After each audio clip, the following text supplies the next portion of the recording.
क्या हुआ जब एक कावड़ यात्री को अमरनाथ की गुफा के अंदर जाने से रोका गया और फिर महादेव का जो चमत्कार देखने को मिला उसे देखकर आपके भी रोंगटे खड़े हो जाएंगे।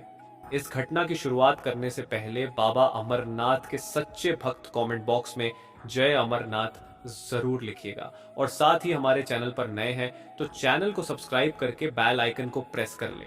इस घटना की शुरुआत होती है जम्मू में रहने वाले एक कावड़ यात्री सचिन जी शर्मा से। उन्होंने अपने 5 मित्रों के साथ कावड़ यात्रा लेकर अमरनाथ गुफा जाने की योजना बनाई।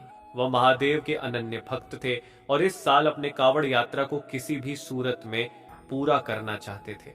अपनी यात्रा के इस पड़ाव में सबसे पहले जम्मू से श्रीनगर पहुंचे और श्रीनगर से उन्हें पहलगाम जाना था जो कि 92 किलोमीटर दूर है।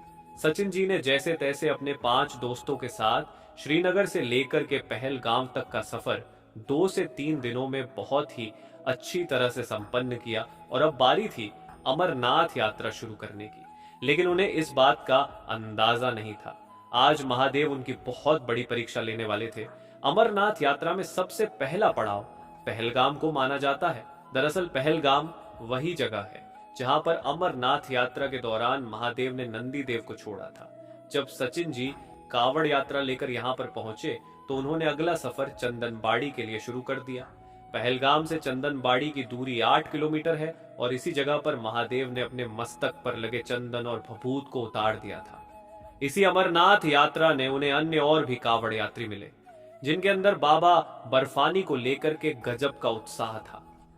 यात्रा के तीसरे पड़ाव में वे लोग पिस्सू घाटी को पार करके शेषनाग झील पहुंचे जहां पर भगवान ने अपने ऊपर से शेषनाग को उतार कर इसे स्थान पर छोड़ा था। यात्रा के अगले पड़ाव में वे लोग गणेश टॉप पर पहुंचे और उसके बाद उन्होंने पंचतरणी को पार किया। पंचतरणी से मात्र 5 किलोमीटर की दूरी पर उन्हें बाबा अमरनाथ की गुफा मिलने वाली थी। सभी कावड़ यात्री बहुत प्रसन्न थे लेकिन मौसम ने अचानक ऐसी करवट बदली कि सबका सपना अधूरा रह गया। उस समय अमरनाथ में अचानक तेज आंधी तूफान और बरसात होने लगी। सरकार ने स्थिति को नियंत्रित करने के लिए अमरनाथ यात्रा पर रोक लगा दी।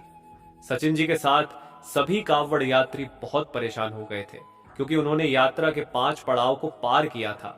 उसके बाद वह से स्थान पर पहुंचे थे और वापस लौटना बहुत मुश्किल था। सचिन जी के सभी साथी निराश होकर अपने कावड़ यात्रा को वहीं अधूरा छोड़कर उन्हें जम्मू के लिए रवाना हो गए। लेकिन सचिन जी ने प्रतिज्ञा ली थी कि वह इस बार के कावड़ यात्रा को जरूर पूरा करेंगे। जब उन्होंने आगे बढ़ने का प्रयास किया तो वहां खड़े हुए सरकारी अधिकारियों ने उन्हें आगे जाने से रोक दिया। सचिन जैन ने बताया कि वह उसी स्थान पर रुके रहे। आंधी तूफान आए, तेज बरसात आई, लेकिन महादेव की कृपा से उनका बाल भी बांका नहीं हुआ। तकरीबन 10 दिन के बाद अमरनाथ यात्रा को पुनः शुरू किया गया लेकिन तब तक सचिन जी का स्वास्थ्य बहुत खराब हो चुका था। वे अपनी कावड़ यात्रा को पूरा तो करना चाहते थे लेकिन आगे बढ़ पाने में सक्षम नहीं थे। तभी वहां पर एक बहुत बड़ा चमत्कार हुआ। एक बहुत ही दिव्य साधु उस जगह पर पहुंचे जिन्होंने सचिन जी के सर पर हाथ रखा और उन्हें इस बात का एहसास दिलाया कि यह तुम्हारी प्रतिज्ञा है कि तुम कावड़ यात्रा को पूरा करो। और उनके सर पर हाथ रखते ही सचिन जी की जान में जान आ गई और वह उसी समय तुरंत खड़े हो गए। लेकिन पीछे मुड़कर जब उन बाबा को धन्यवाद देना चाहा तो वे अंतर ध्यान हो चुके थे। अब सचिन जी समझ चुके थे कि यह महादेव का ही एक संकेत है और वह अमरनाथ की गुफा में रवाना हुए जहां पहुंचकर उन्होंने अपने कावड़ से बाबा बर्फानी का जलाभिषेक किया और अपने कावड़ यात्रा को उन्हें प्रणाम करके पूरा समाप्त किया। दोस्तों कहते हैं अगर आप महादेव के भक्त हैं तो आपको परीक्षा बहुत सारी देनी पड़ेगी लेकिन अगर आप उस परीक्षा में पास हो गए तो महादेव आपकी सारी मनोकामनाएं पूर्ण करेंगे ही, साथ ही में हमेशा आपका साथ निभाएंगे। इस घटना को लेकर आप क्या विचार रखते हैं हमें नीचे कमेंट बॉक्स में बताइएगा।